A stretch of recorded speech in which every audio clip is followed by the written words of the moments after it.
I've seen many complaints about Company of Heroes 3, and although for the most part I agree with them, I can't help but feel that they are more like nitpicks rather than detailed criticisms of the game. This doesn't make them wrong. The reviewer didn't enjoy the game, and they are perfectly entitled to write that down and tell others why they felt disappointed and why they felt they didn't get value for their hard-earned money. After all, Company of Heroes 3 is not an early access title from an indie developer. It was the third installment in a long-running franchise, highly anticipated, and was released at the full price you would associate with a AAA game. This is not a new problem. It's quite normal for someone to dislike something, but not be able to articulate the problems they had. This is one reason why people often watch or read a professional review of something that they've already experienced. They are not just looking for validation, they are looking to understand why they did or didn't enjoy it. If you're of a certain age, you might be familiar with the Mr. Plinkett review of Star Wars: A Phantom Menace. I always had a great dislike for this film, and felt cheated by it, but I could never properly explain my problems when challenged by my friends. Red Letter Media, the publishers of this now famous review, helped me to understand why I felt that way. I didn't know it, but my brain did. Now, I'm no professional critic, but I'm going to try and explain why I think that so many people had negative things to say about Company of Heroes 3. If we look at the selection of reviews it got, you start to notice two common trends.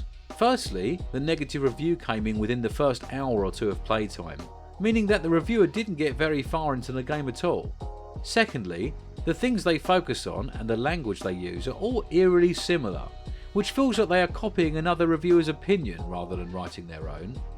This doesn't mean that the reviewer is wrong or dishonest. If you didn't like the first few episodes of a show, you can hardly be expected to watch all 7 seasons before forming an opinion. And as we've already discussed, most people struggle to pin down exactly what gave them a negative experience. So what is the main problem? Well, in a nutshell, the game makes a terrible first impression, and this taints all of the experiences that follow. I'm going to put some footage on in the background while we explore this further. With any new game, not just an RTS, your first play session is going to decide if there will be a second play session, and if there is, how enthusiastic you are about that session. Before we look at Company of Heroes 3, let's examine a few other older games to see what the new player experience is like. We're going to be using some generalisations here, but we're not looking to explain why everyone felt the way they did.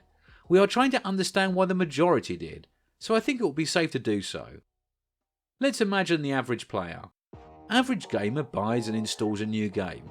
They are unaware of exactly how everything works and want to just get involved and take a look, so naturally they will click start on the single player campaign. Let's look at how this works in a few universally loved RTS games: Red Alert, StarCraft 2 and the original Company of Heroes. So, we fire up the game and start a new campaign. We're presented with a cutscene which, if done well, should do a little to establish our setting and build a little bit of excitement. Within the first few minutes we know a little of what's going on, have met some important characters in the story and how they fit into the world, and also had our title sequence. About 5.5 minutes in, we're being briefed on our first mission, and before we've hit the 7-minute mark, we are in the game controlling units. The game assumes we know the basics and does not waste our time with instructions that are self-explanatory. The mission has a clear objective but isn't too challenging, there is no time pressure, and we're given all the time we need to get comfortable with the controls.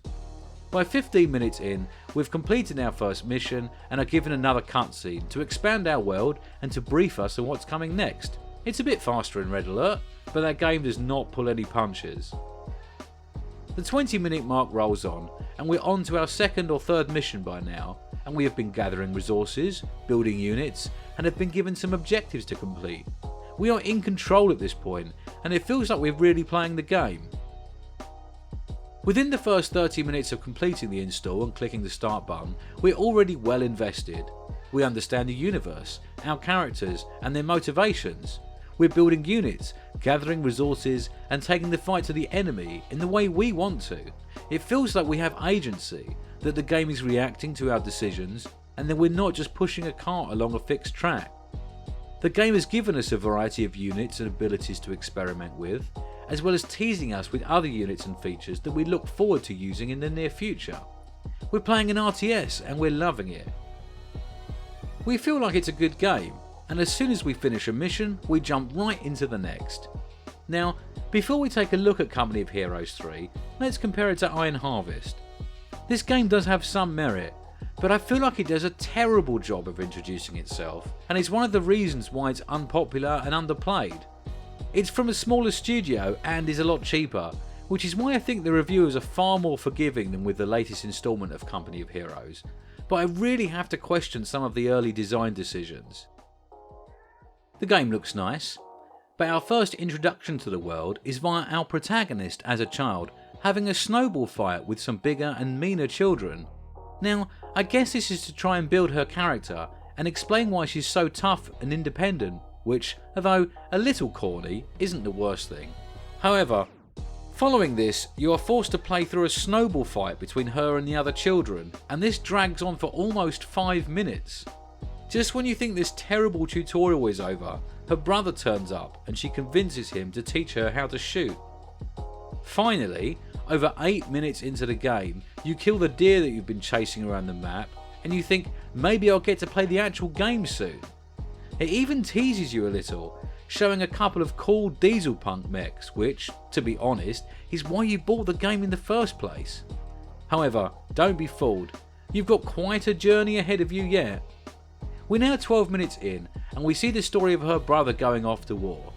We don't really know much about him, so we don't really care, but we still have to watch it happen. Again, we're teased with more cool looking shots of mechs through some very stylish newsreel of stuff that's already happened. Maybe we'll get to control some of it soon. It's coming up to 20 minutes and we've been caught up to the modern day and we're finally in the game. We've been given control of a couple of units in a mission and given some tips about the best way to use them. However, none of this seems to matter. We just click where the game tells us to click and everything else seems to sort itself out. Half an hour from the start mark, we're still running around with a couple of basic infantry units and haven't been given the chance to make a single decision for ourselves. This is interspaced with more in-game cutscenes and a little bit of combat that doesn't require us to do anything but stand there and shoot, no matter what the game advises us about cover or abilities. 40 minutes in and we're given something that looks like a briefing, but we still haven't gathered a resource, produced a unit or controlled a mech yet.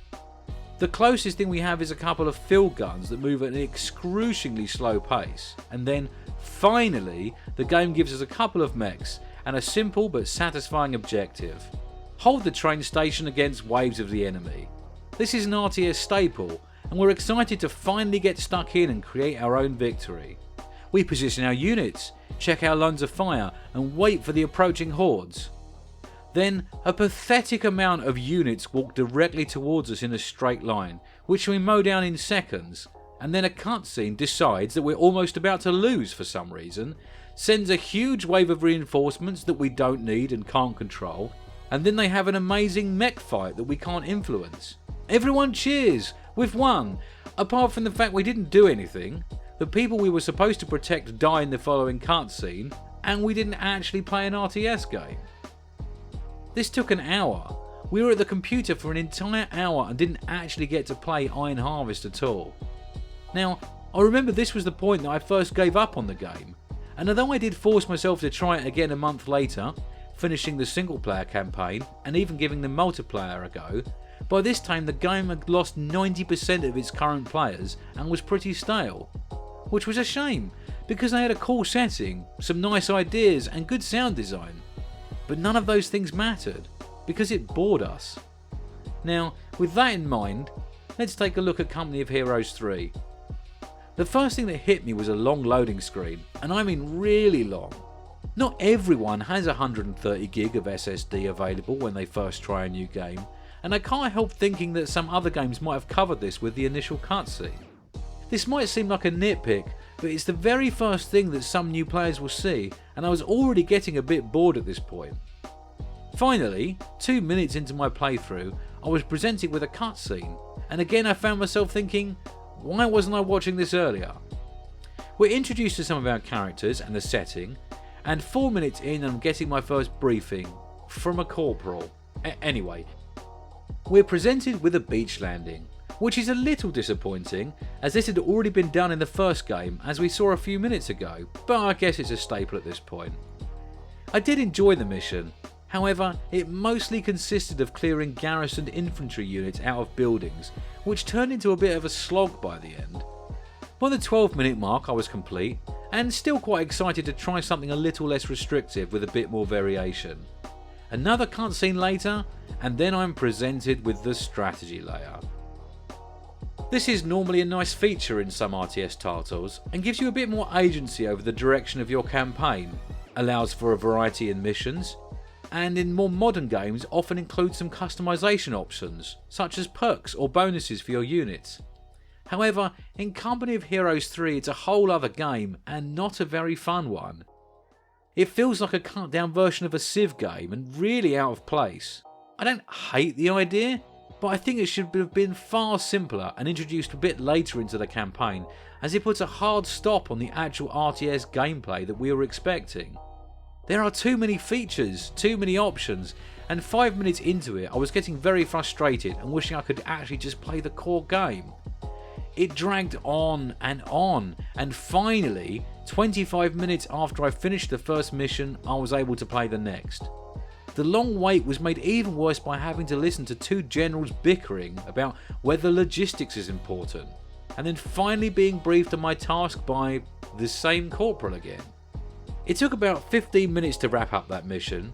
It wasn't particularly challenging or engaging, just more clearing garrisoned infantry units out of houses for the most part, and was a far cry from the second mission that the original Company of Heroes provided. But that aside, I was ready to jump into the next mission. But then, the horror dawned on me. I was back on that cursed strategy layer again. At this point, an hour into my gameplay, I was so bored I quit. In that hour, I had around 25 minutes of the actual Company of Heroes gameplay that I was expecting, and not much of that 25 minutes was exciting, challenging or interesting. Overall, I didn't feel engaged. I didn't connect with any of the characters, and I felt like my love of the World War II setting to be more of a hindrance than a help. I initially liked the idea of different generals disagreeing over which method should be used to take Italy, and you, as the theatre commander, choosing the one that you felt best, but instead of expanding this with realistic flavour, it always came down to whiny British general who worries about logistics versus rash American cowboy who just wants to go charging in. Also, I was continuously asking myself, why am I being briefed by a corporal? As someone with an interest in military history, which I doubt is unusual in Company of Heroes fans, this felt particularly jarring, and if you don't know what I mean, let me explain. Let's say I'm some sort of general about to take part in the invasion of a non-specific European nation in the 1940s.